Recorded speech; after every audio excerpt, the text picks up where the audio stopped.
Gamers, gals, non-binary pals, we're back to talk about cards. Or, even better yet, to watch someone talking about cards. I'm not really too sure how this reaction works. Anyways, MBT Yu-Gi-Oh! Why are we so bad about talking about Yu-Gi-Oh! Cards? The actual answer is because most Yu-Gi-Oh! Players are bad. And the actual answer is people are very optimistic or pessimistic about new shit. But anyways, let's give this video a watch. I want to talk about a Hexlex tweet. So a couple of days ago, YG Organization changed hands. If you're unfamiliar with this website, they do a really good job of reporting on new cards released into the OCG, which gives us a several month window to prepare for those cards coming here. If you want to stay up to date on premieres, it's the best place to do so, and apparently someone else thought so because they purchased the site. They also redesigned how it looked. I've seen a lot of tweets talking about how frustrating it is that it now looks like every other Web 2.0 website, but like, really? You're nostalgic for this layout? Anyway, YG Organization recently started posting opinion articles. I'm not sure if this is going to be a one-time thing or the start of a new series of articles by the previous site owner, but regardless, we got one for the new ban list, and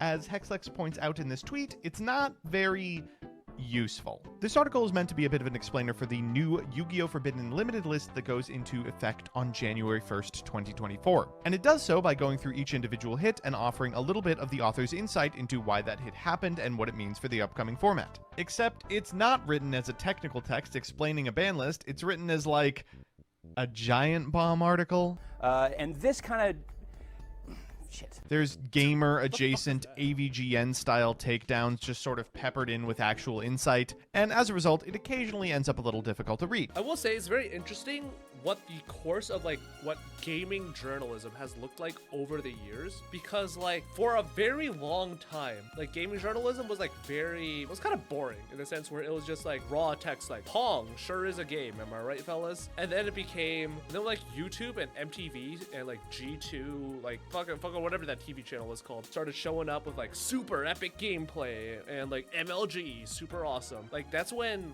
gaming sort of took like this weird edgy route in terms of how it sort of told its message. And it's just very interesting to see the development now is sort of like this weird mix of like, we want to give like this straight factual approach, but we also want to sprinkle in like goofy ass AVGN, like YouTube 2010 era jokes. You know what I mean? Hexlex condemns this just a little bit, but I want to get out in front of the hate.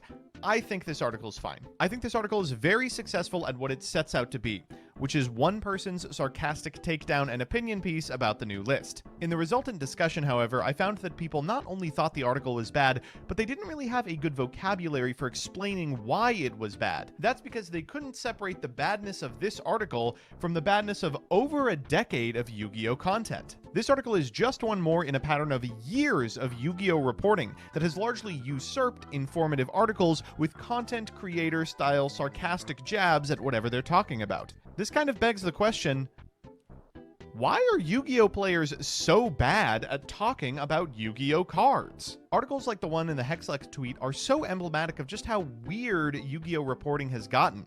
Discussions of cards are so often framed in the language of, oh, thank God this card is gone, I hated playing against it, or this card made me feel like an asshole, and so infrequently in like terms of this card is good or bad for the upcoming format. It's very interesting how he mentions how Yu-Gi-Oh! Players will use hyperbole very often, and it's mainly just because most content creators use hyperbole in order to get like points across way harder. Like, I don't actually think that Rika is a deck that like sucks dick and like deserves to die in like a fire. Like, I think Rika's just like a normal ass deck that sometimes is like frustrating to play against because they'll just hard open cards, because they'll just hard open certain pieces of their engine that allows them to play through disruption that is theoretically the correct point in order to disrupt the combo. But again, like most content creators, more often than not, will use hyperbole in order to like bolster a point or to seem more wacky or goofy, or just because it's like built into our internal lexicons after years of playing League of Legends and shouting slurs.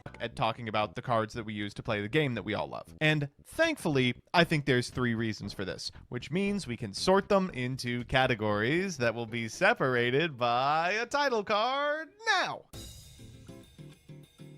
Okay, I hate to harp on this literally every time I talk about Yu-Gi-Oh, but let's check out a parallel card game in Magic the Gathering. Wow! To my understanding, Magic largely doesn't have this problem. Yes, there are content creators that will make articles that sound exactly like what I'm complaining about, and certainly there's no shortage of individuals who will make reaction-style videos when Magic's ban list gets updated, but those are paired alongside a robust infrastructure of individuals talking about what the changes mean for the various impacted formats. In my opinion, the reason Magic the Gathering players are able to have that kind of intelligent discussion is twofold. Firstly, there is a reason to get to know every single card in the set. Yu-Gi-Oh players are usually not particularly literate when it comes to what's legal. This isn't really their fault. There's one format and every card that's ever been printed is legal. You're not going to remember like Taylor of the Fickle exists, for instance, right? Yu-Gi-Oh players specialize early. Usually they go to a tier list video, pick a deck they think looks like something they'd enjoy, learn the ins and the outs of the strategy, and just sort of hope whatever your opponent's doing isn't going to interact with you in any sort of meaningful way.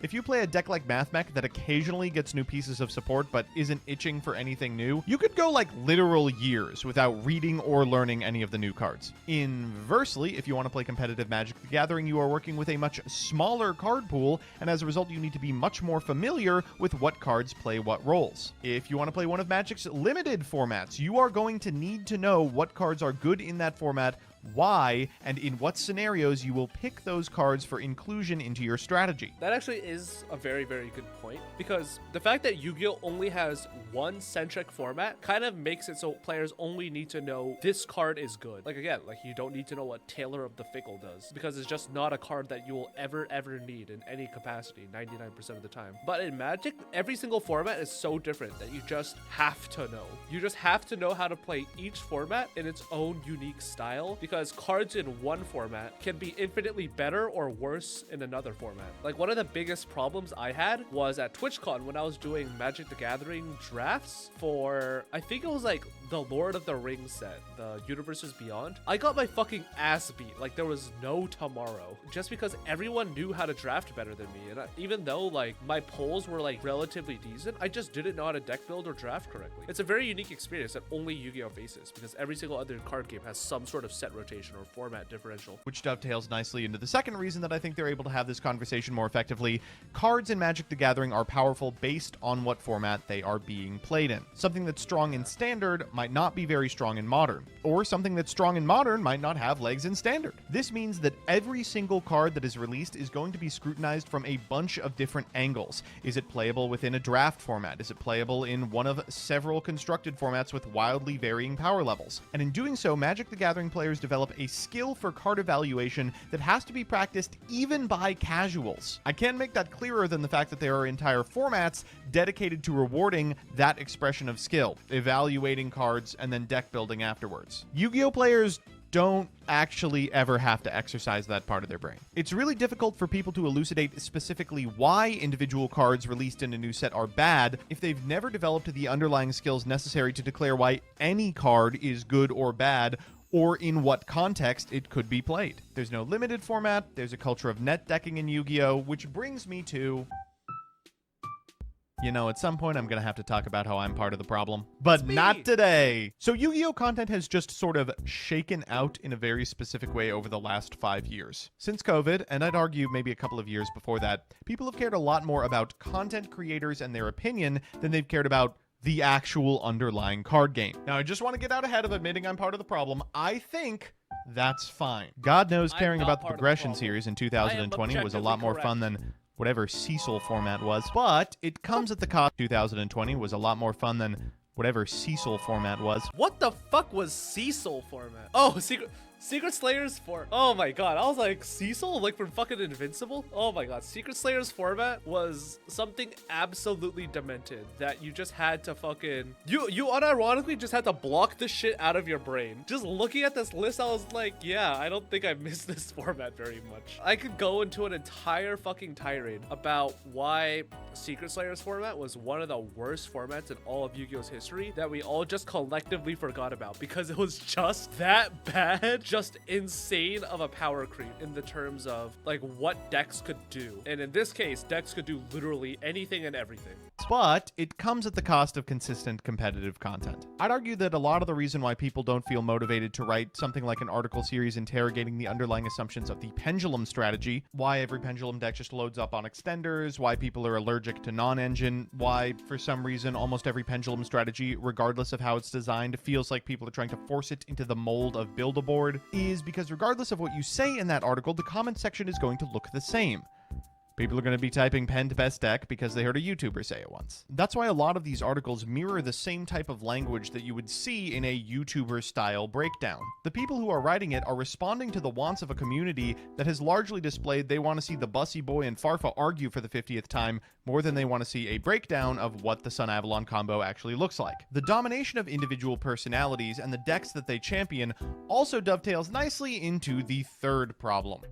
That is very true in the sense where Yu-Gi-Oh discussion is actually very not interesting. Like, again, I've said this like a bajillion fucking times, but most players do not care about getting good at a game at a fucking professional level. They just want a basic understanding of what XYZ deck does, maybe a couple of others, and then they're just like, all right, I'm gonna go watch something funny or entertaining now. Like in Teamfight Tactics, most players will fucking turn their brain off, like pull up a guide, and then they'll just fucking like watch a YouTube video, or maybe they'll engage with like, this super secret 5-star reroll build is now the greatest build on planet Earth, and it's like super funny because fucking Box is talking about it or some shit like that. Like, most people don't really have that much of an interest in the more refined parts of a metagame because it's just not interesting to most people, because most people aren't trying to be pro Yu-Gi-Oh players or pro TFT players. Not everyone's trying to look like fucking K3 Soju after a 28-hour ranked grind where his average place is like 5.8 or some shit like that. But the main thing that people are doing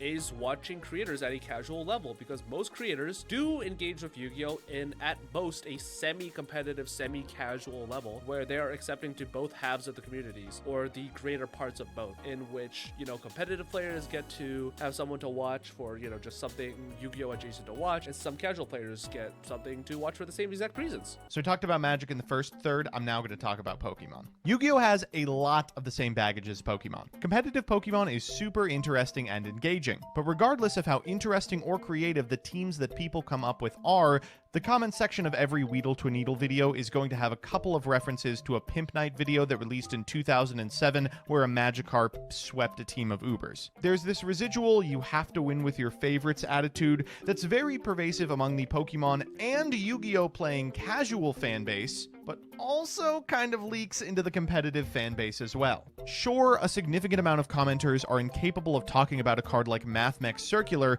without mentioning that a well-timed Blue Eyes White Dragon can make quick work of any enemy, but a lot of really good players also internalized some lessons from the anime and learned that sticking by your chosen deck is a virtue. There's no way you can...